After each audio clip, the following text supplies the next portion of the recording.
그날은 괜히 바람이 더 차갑게 느껴졌습니다. 햇빛은 있었지만 마음은 이상하게 쿡쿡 쑤셨지요. 아들이 여자친구를 소개한다기에 오랜만에 얼굴에 분도 좀 바르고 몇 년 만에 입는 코트를 꺼내 입었습니다. 나이 들면 별일 아닌 일에도 괜히 심장이 뛰곤 합니다. 그날이 그랬습니다. 발걸음을 옮기면서도 내가 왜 이렇게 긴장을 하나 싶었지요. 안녕하세요. 40 이후 사람 공부입니다. 오늘도 찾아와 주셔서 감사합니다. 구독과 좋아요 눌러주시면 이런 이야기를 더 많은 분들과 나눌 수 있습니다. 그 아이를 만난 건 작은 카페였습니다. 아들이 미리 예약해뒀다며 이끄는 자리에 앉자 창가에 앉은 제 모습이 유리창에 비쳤습니다. 왠지 낯설었습니다. 나도 이런 자리에 앉을 사람이었나 싶게요. 아들이 말하길 그 아이는 성실하고 똑똑하답니다. 요즘 애들답지 않게 예의도 바르다면서요. 그래서 저도 마음을 비웠습니다. 요즘 시대는 다르다. 우린 옛날식으로 재지 말자. 좋은 사람이면 된 거다. 그렇게 스스로를 몇 번이고 다독였습니다. 그리고 문이 열리고 그 아이가 들어왔습니다. 어쩐지 첫 느낌부터 뭔가 살짝 맞지 않는 단추처럼 불편했습니다.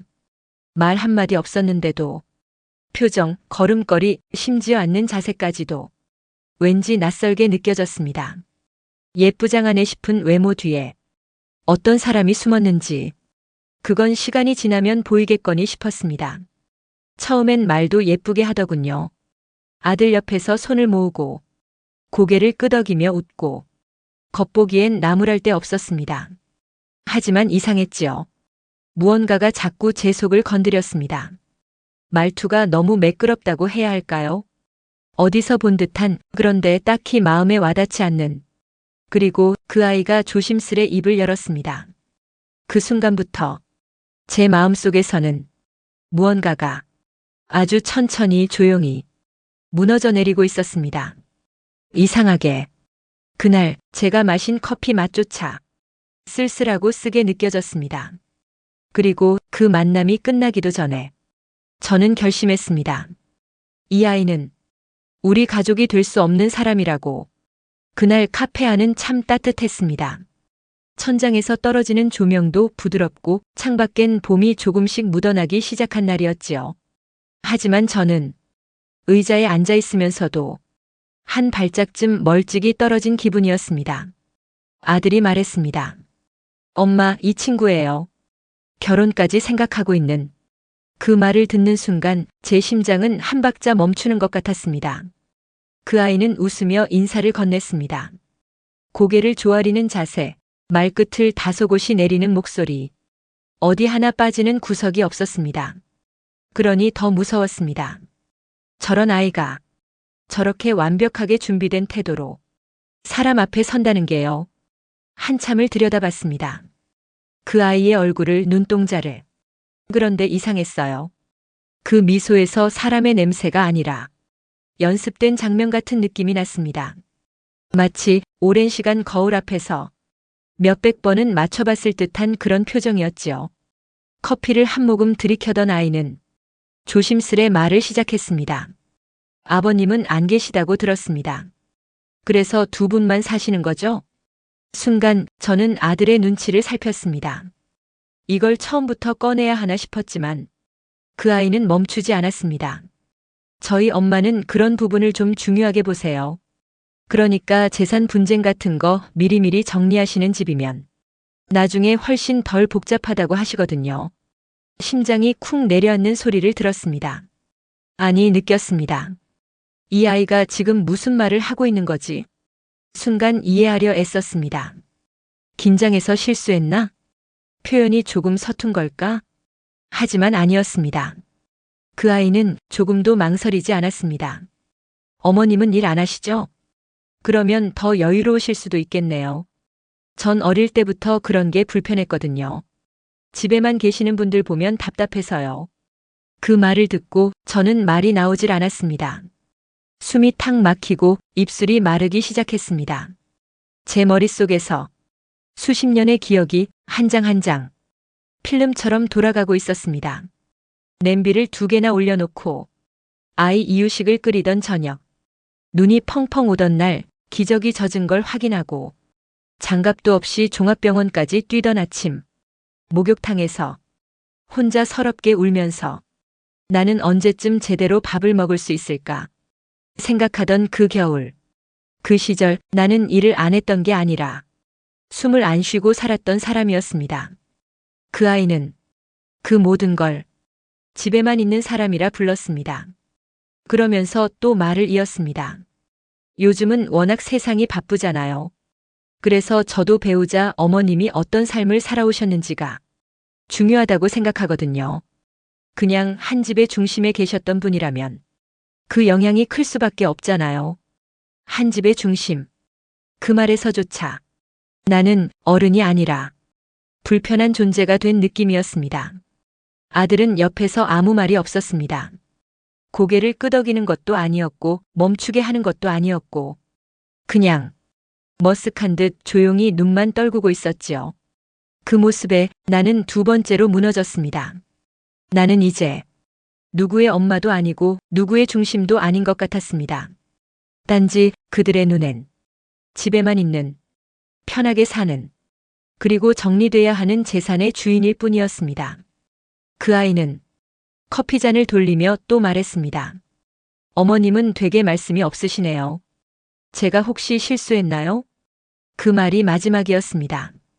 그날 이후 나는 잠을 이루지 못했습니다. 그 아이가 한마디 한마디 제 속에서 마치 비수처럼 떠돌았고 가슴 안쪽을 긁고 또 긁었습니다. 나는 어쩌다 이해받지 못하는 세대가 되었을까요?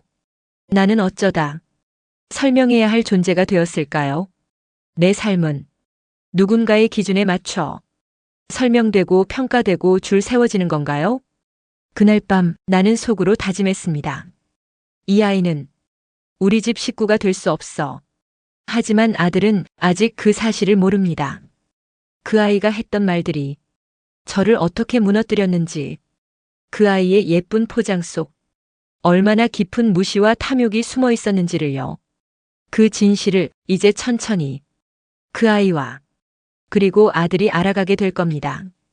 그리고 저는 그걸 끝까지 지켜볼 겁니다. 그날 이후 저는 며칠을 말없이 보냈습니다. 아무 말도 하지 않았습니다. 말을 꺼냈다가는 내 안에서 무너져 내린 게 눈물처럼 흘러나올까봐 도저히 입을 열 수 없었습니다. 밥은 먹는 둥 마는 둥, 라디오 소리도 괜히 거슬리고 매일 하던 시장도 발길이 떨어지지 않더군요. 어떤 상처는요. 누가 칼을 들이댄 것도 아닌데 뼛속 깊이 파고듭니다. 그 아이의 말은 그랬습니다. 그냥 집에만 계셨던 분, 정리돼야 하는 유산, 답답한 존재. 그 말들이 잠든 밤에도 귓가에서 맴돌았고 혼자 밥을 먹을 때도 젓가락을 멈추게 만들었습니다. 그렇게 이틀 사흘이 지나고 아들이 조심스럽게 말을 꺼냈습니다. 엄마, 지난번 그날 분위기가 좀 이상했죠? 걔가 무슨 실수했나요? 전 그냥 웃었습니다.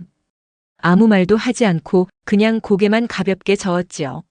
하지만 아들은 그걸 괜찮다는 뜻으로 받아들였나 봅니다. 그 다음 날 그 아이가 또 집 앞에 왔습니다. 아들이 데려온 거겠지요. 그 아이는 꽃다발 하나를 들고 서 있었습니다.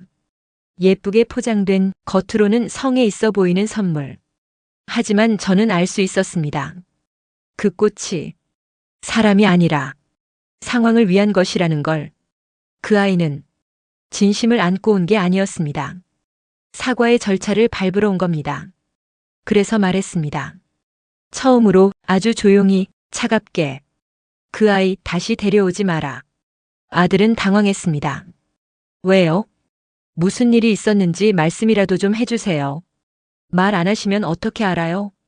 그 말에 저는 잠시 침묵했습니다. 지금 말하면 이 아이가 다 받아들일 수 있을까? 엄마의 판단을 이제 와서 믿을 수 있을까?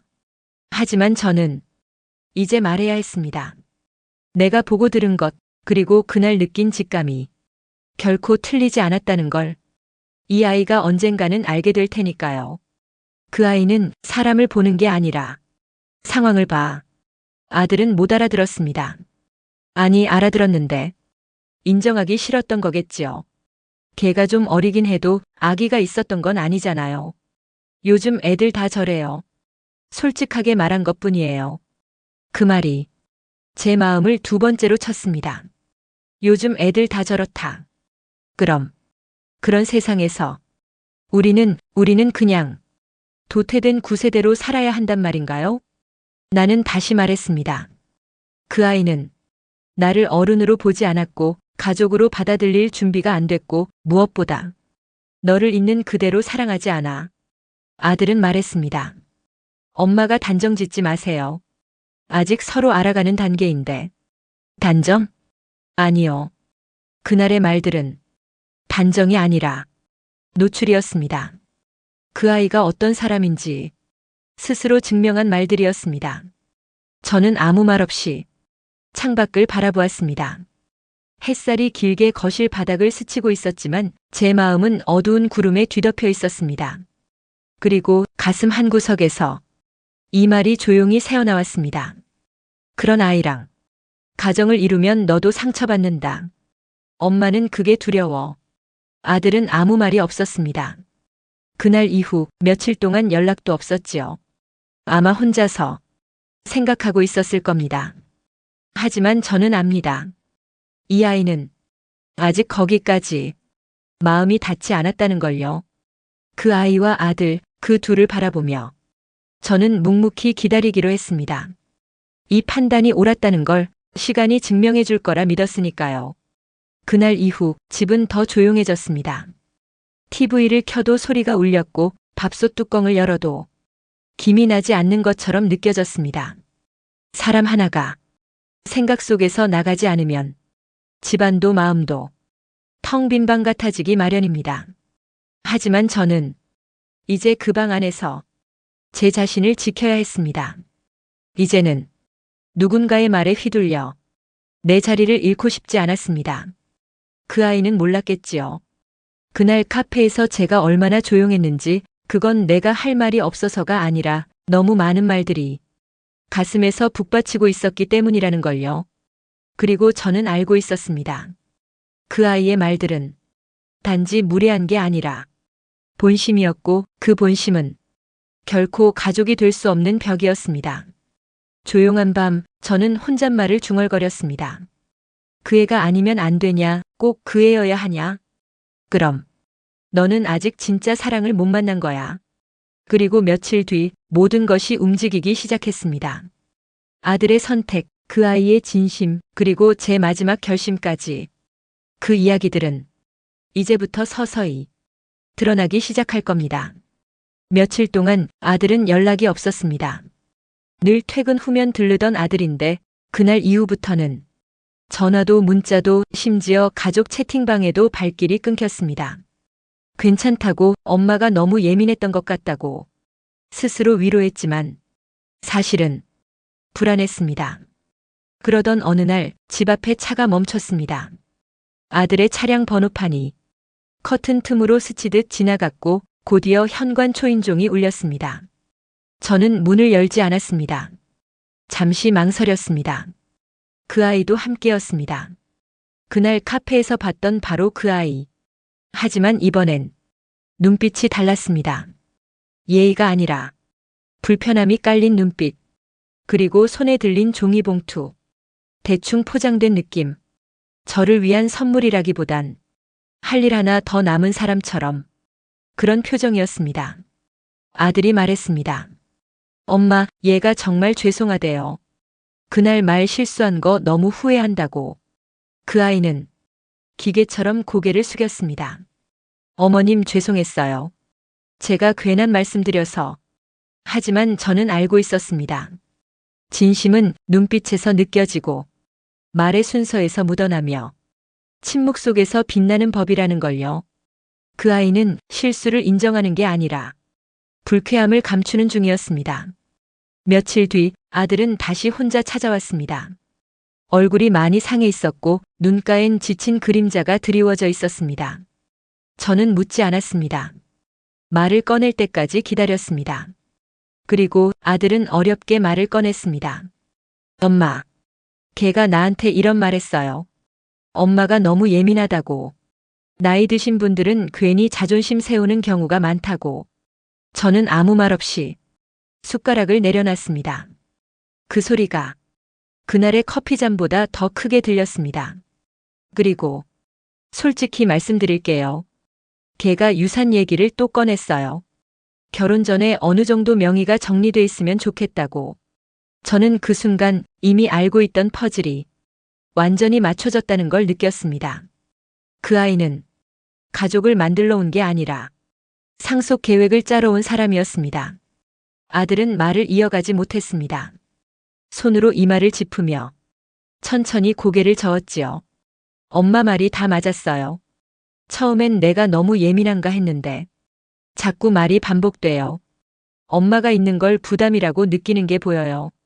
심지어 나중엔 요양원 같은데 미리 알아보는 게 더 서로 편할 수 있다는 말도 했어요. 그 순간 저는 웃었습니다.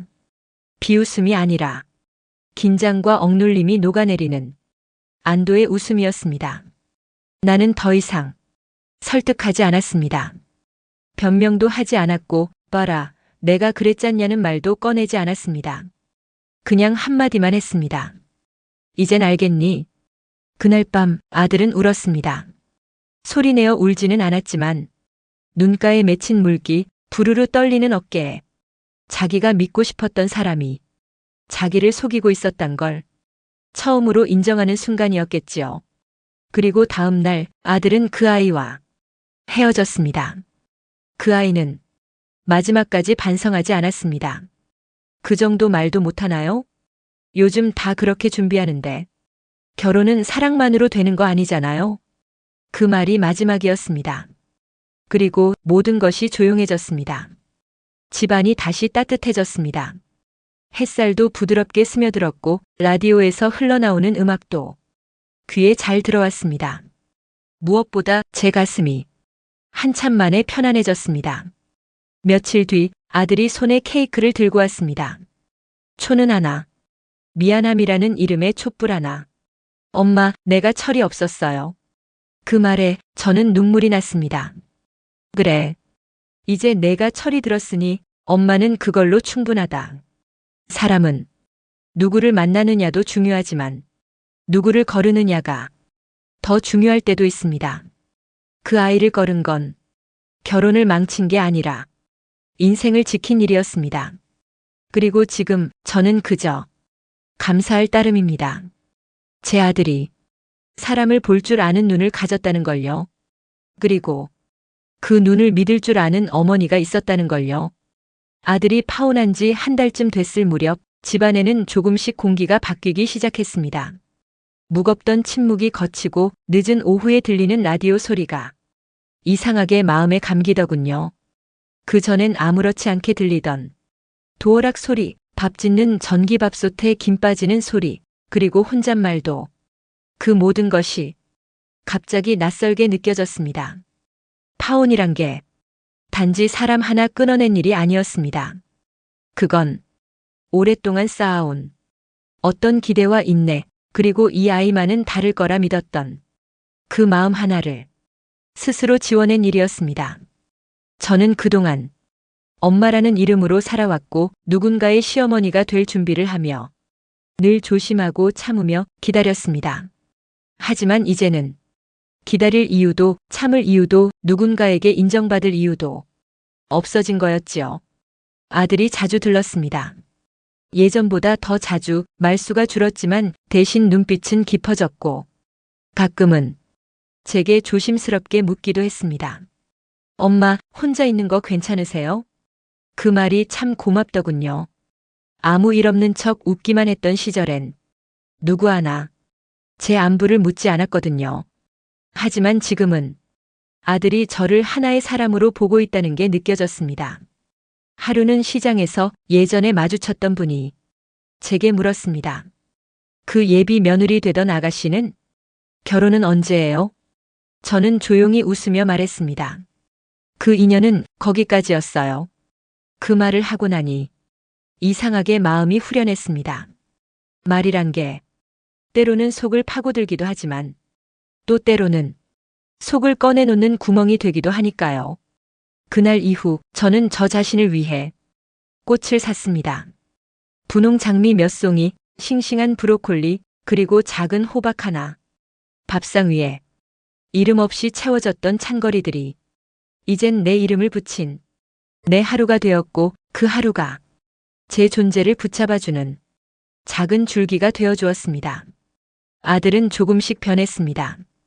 회사 일 외에 봉사활동도 시작했고 혼자 영화도 보러 가더군요. 예전엔 연애 이야기가 전부였던 아이가 이젠 세상 이야기, 자기 미래 이야기를 하게 된 겁니다. 그걸 보며 느꼈습니다. 상처 하나가 이 아이를 이렇게 단단하게 만들었구나.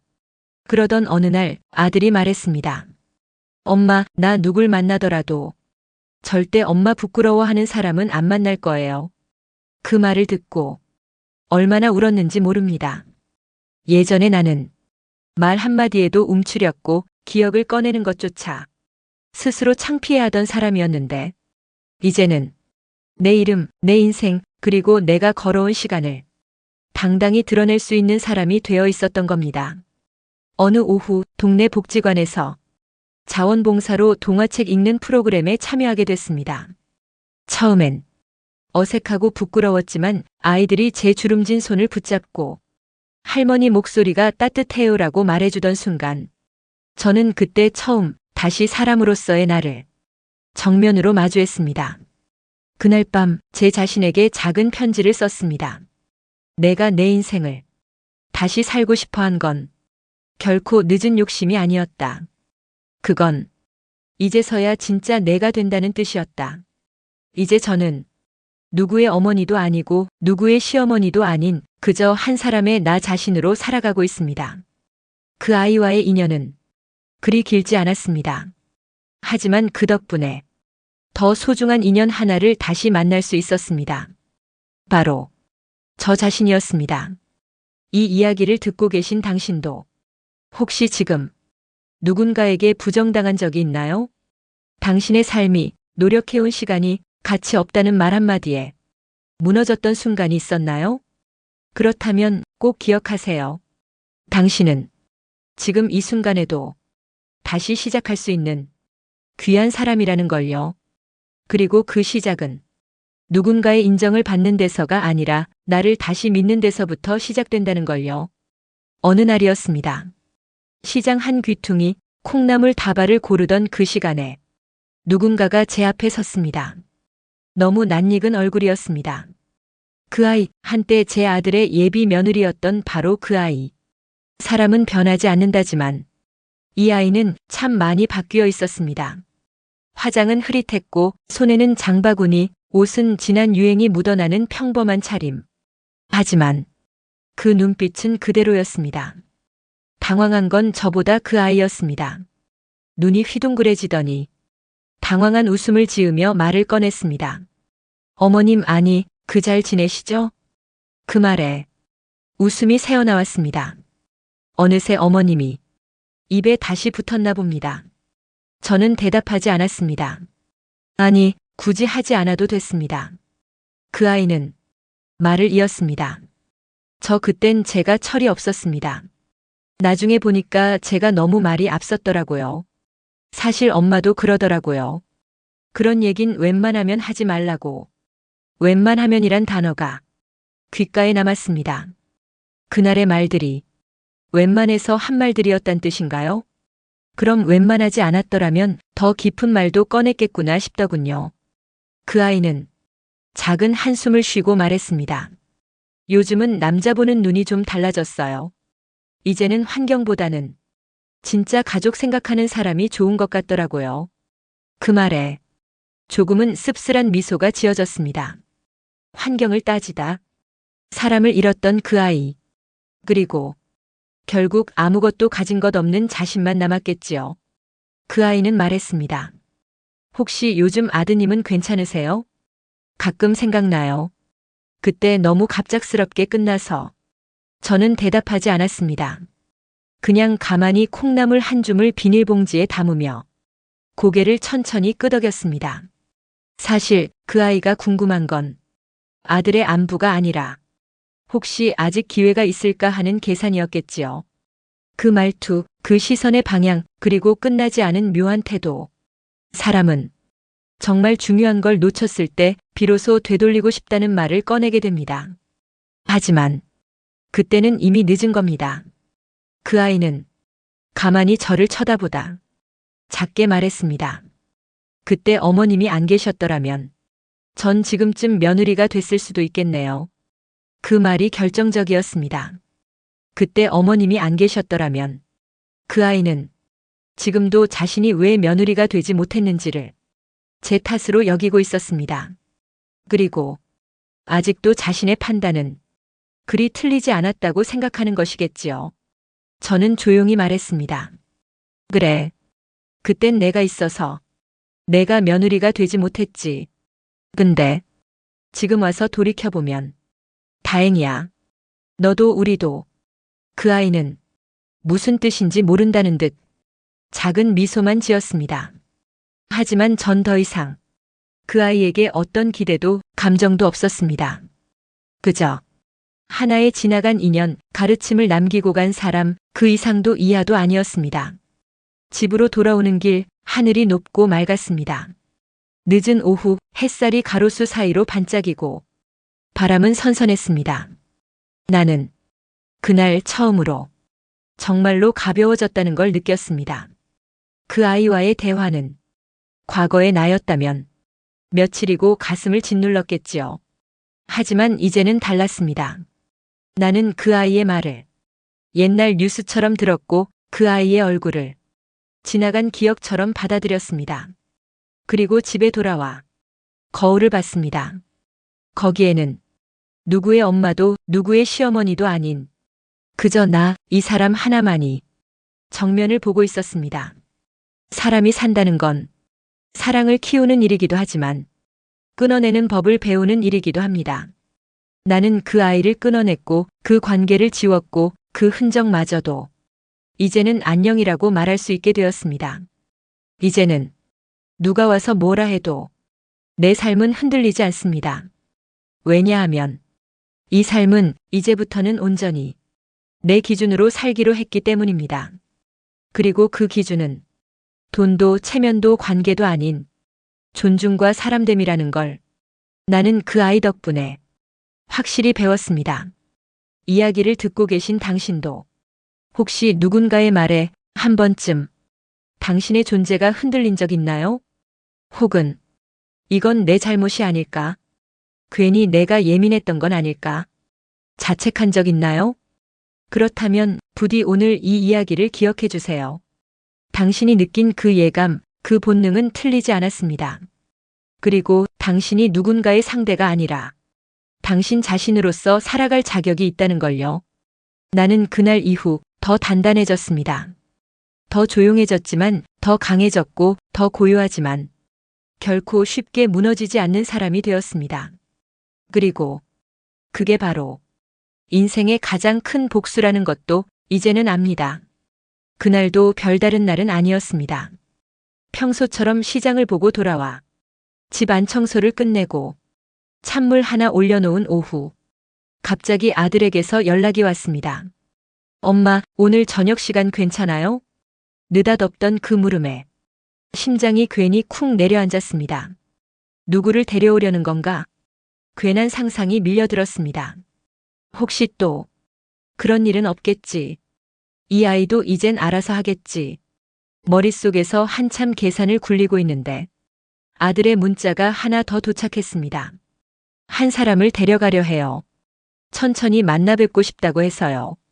그날 저녁 오랜만에 집안을 정리했습니다. 오븐에 식은 쿠키를 다시 덮이고 찬장 아래 묻은 먼지를 닦고 그렇게 한참을 돌아다니다 마침내 거울 앞에 섰습니다. 괜히 긴장하긴. 뭐 오늘은 그저 밥 한 끼지. 스스로를 다독이려 했지만 가슴은 자꾸만 두근거렸습니다. 문이 열렸습니다. 그리고 그 아이가 들어왔습니다. 처음엔 정말 조심스러운 발걸음이었습니다. 낯선 얼굴, 하지만 그 눈빛엔 어딘가 익숙한 따뜻함이 스며 있었습니다.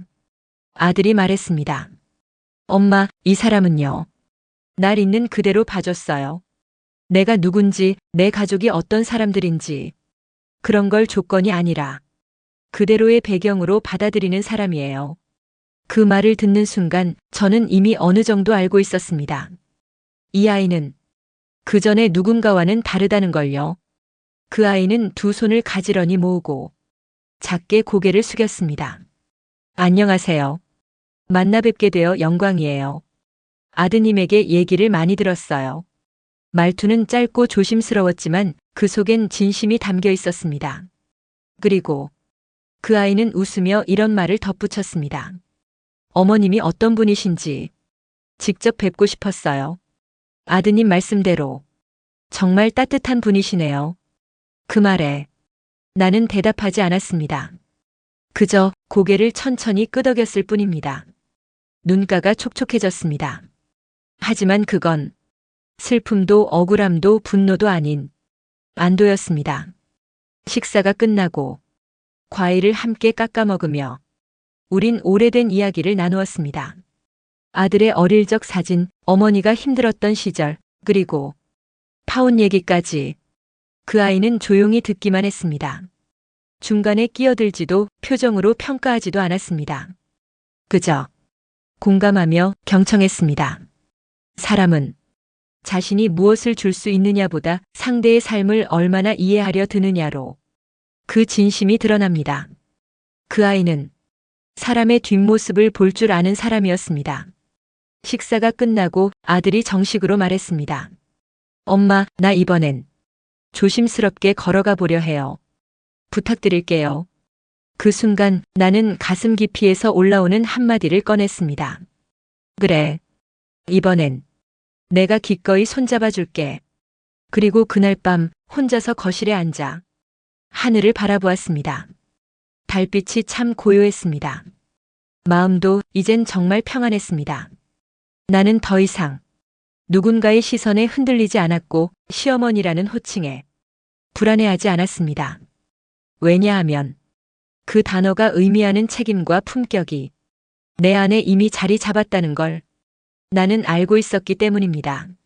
며칠 뒤 그 아이는 혼자 다시 찾아왔습니다. 아들이 일 때문에 늦는다고 하더군요. 나는 그 아이와 마주 앉았습니다. 그리고 조용히 물었습니다. 넌 우리 가족이 되어 가장 먼저 하고 싶은 게 뭐니? 그 아이는 잠시 생각하더니 웃으며 말했습니다. 일단 어머님 좋아하시는 반찬부터 배워야겠어요. 그 말에 나는 처음으로 진심으로 크게 웃었습니다. 그 웃음은 오래 묵은 구름이 걷히는 웃음이었고 이제야 계절이 바뀌었다는 걸 느끼는 웃음이었습니다. 그리고 그 웃음은 다시 누군가를 믿어도 된다는 스스로에 대한 허락이기도 했습니다. 이제 저는 압니다. 인생은 한 번 상처받았다고 사람을 포기해서는 안 되는 거란 걸요. 하지만 그 상처를 지나 더 나은 사람을 만났을 땐 그만큼 더 조심스럽고 더 깊이 감사하게 되는 거란 것도요. 그날 밤 일기장에 이렇게 적었습니다. 사람은 말이 아니라 시선과 말투에서 존중을 본다. 이번엔 그 시선 안에 내가 있었다. 그 아이는 결국 며느리가 되었습니다. 하지만 단지 호칭만 바뀐 것이 아닙니다. 내가 품어도 되는 사람, 서로를 존중할 수 있는 사람, 가족이라는 말에 부끄럽지 않은 사람. 그게 진짜 내가 원하던 며느리였습니다. 이제 이 이야기를 마치며 당신께 전하고 싶은 말이 하나 있습니다. 누군가 당신을 처음 만난 날 무엇으로 기억하게 될까요? 당신의 집, 재산, 나이, 직업? 아니면 당신이 내민 그 시선과 말의 온도? 진심은 소리로 남는 게 아니라 사람의 마음에 남는 겁니다.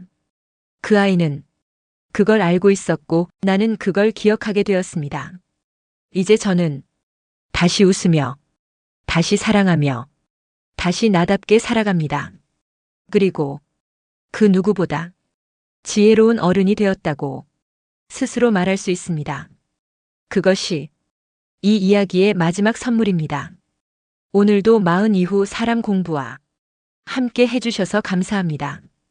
이 사연이 여러분 마음에 작은 울림이 되었다면 좋아요와 구독 그리고 알림 설정 부탁드립니다. 다음 시간에는 또 다른 인생의 이야기로 당신의 하루에 따뜻한 동행이 되어 드릴게요. 감사합니다.